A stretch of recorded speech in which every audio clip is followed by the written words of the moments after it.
Maret ini yang kita tangkap adalah sabu sebanyak 201 gram. Tersangka atas nama Hendra dan Rusmadi. Hendra mana? Hendra sini, belakang saya.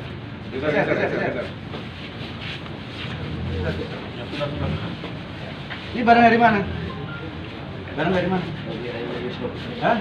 Wisnu. Enggak, dari Jakarta, dari Medan, dari Batam, Palembang. Dapat dari mana? Palembang di Tamusi 2. Jadi rekan-rekan, semua tersangka ini dikenakan pasal 114 ayat 2, junto 132, subsidiar pasal 112 ayat 2 karena lebih dari 5 gram, itu pasal 132 karena merupakan jagat pokok. Ancaman hukuman paling singkat 6 tahun, paling lama 20 tahun. Atau kalau memang dia terbanjir bisa pidana seumur hidup atau mati. Oh, karbitan. Ini yang bagus. Aku udah yang ini ya, sampai yang ini ya benar. Bagaimana Pak?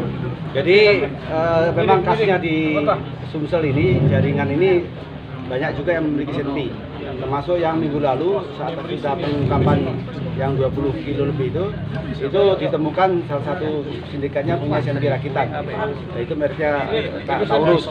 Nah, Taurus. Tapi yang sekarang ini kita lebih ngeri lagi karena senjata yang tabur. Kemudian juga ada modifikasi sempira yang butir peluru yang tajam. Kalau himbauan untuk yang DPO, yang untuk yang kasus senpi dan ekstasi ini menyerahlah.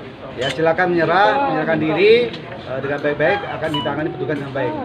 Kalau tidak akan kita kejar dan kita akan tidak tegas kalau dia melakukan perlawanan. Ya saya kira demikian. Tindakan tegas terukur. Nah,